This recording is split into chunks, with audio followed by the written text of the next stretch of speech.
This is Matt Henderson, and I serve as the Director of Instruction at TPC Las Vegas, and this video is all about a two-step process to simplify your greenside bunker game.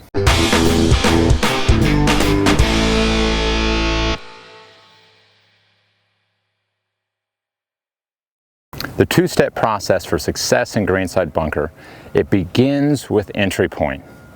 I'm going to save number 2 for a little later in the video here, secretly to keep you watching. So number 1 is all about entry point. How do we control where the club head enters the sand? So it gives us a little bit of a technique base to focus on. Okay, so we want to come in, establish something as simple as a line in the bunker. Basically, we're trying to create an awareness about where the club head is in relation to our body. Okay, so I have a shaft, I have this line in the sand, and we could come in and quite simply just start making golf swings, and we see, all right, the club enters the sand in X spot. We want to see this spot ahead of center. Okay, so that's going to be our big number 1 classification in here. Is we want to see the club entering somewhere around center, starting to collect some particulate, some sand particulate, and then it exits. Okay, now the technique base that's going to allow us a better chance of doing this is we are going to modify it from a full swing and maybe even modify it from something that you currently do. So what I really like to see is belt buckle or torso sternum kind of right over the top of one another at center. And then from here, we kind of just get into a general golf posture that I do have another video on this YouTube channel that is going to give us kind of a secret to how we set this pelvis maybe slightly different. So check that one out. But right here in this view, I've gotten into a golf posture, and we have a little bit of a lean. Now the secret sauce to this lean is we're not going to create a tilt like this. We're not going to create a back tilt like this. We're kind of just going to leave the spine in place. It's stacked, one vertebrae on top of the other, and we're just kind of leaning into this lead leg. I like to say we're almost like biting the ground with this lead quadricep up in here. So it gives us that look. I also like to take and almost make these feet a little bit asymmetrical to where I'm going to leave this lead leg in place. I'm going to take my trail leg and just drop it back ever so slightly. Nice neutral shaft. I have that little bite in the quadricep, and from here we make our golf swing. And at that point, that particular swing, there was a really quality entry point. The club enters at center, it moves forward, collects that sand, moves on out. All right, so as we're doing something like this, it's very important to sit, move, hold, evaluate.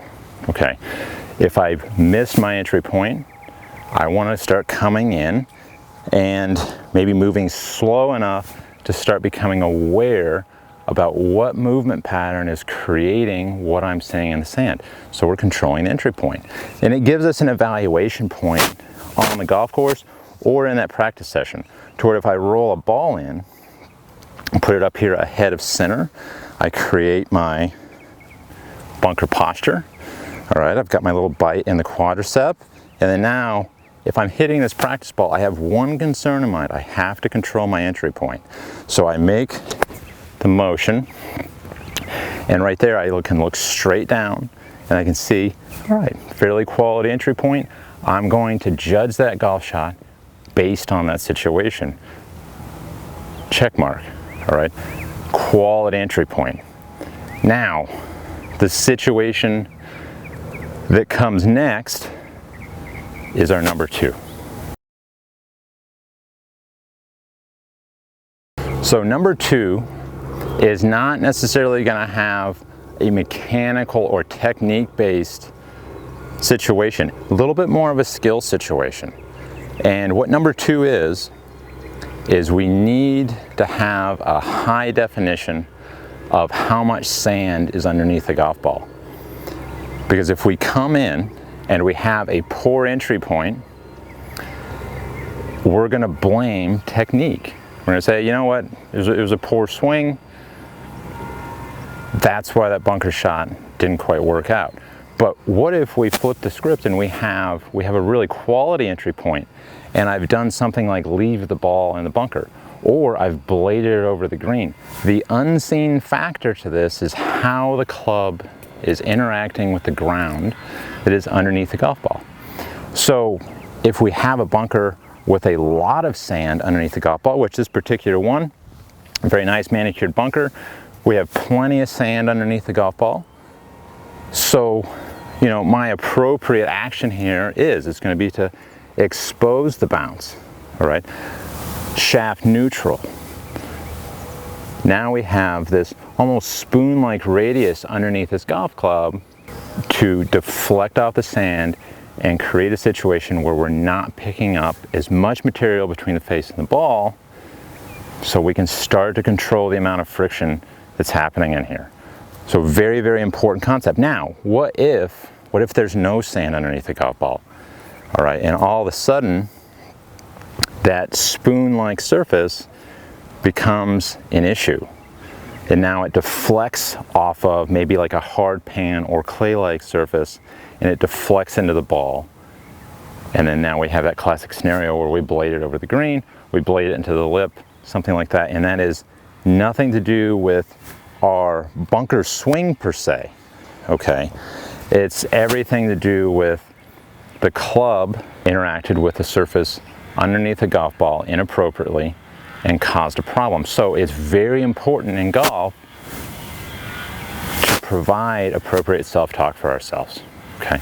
Appropriate self-talk, blaming the correct problems, all right? We don't want to come in and make a beautiful technique golf shot and go ahead and subscribe to the idea that I made a poor swing, I made a poor technique motion just because maybe I misinterpreted how much sand is underneath the golf ball.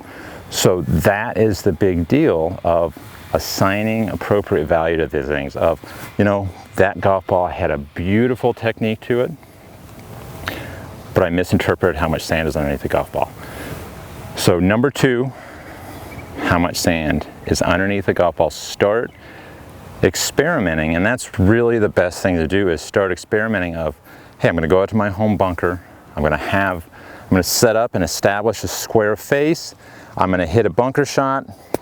I had a really quality entry point, and wow, there was way too much sand between the face and the ball. I actually left it in the bunker with this quality swing, quality entry point. So now I'm going to start slowly opening the face, slowly getting that shaft back down into neutral and experimenting with the results. All right, so let's give ourselves that. Let's assign value to the correct things, and let's add that into our greenside bunker development. Thanks for watching the video. Let me know any thoughts, concerns, questions below in the comments. Check out there's a corresponding article on my website featured in my blog. I want you to go check that out. It has some pictures, some detail of the items that were kind of discussed in here. And that's at matthendersongolf.com. You can find the link in the description below.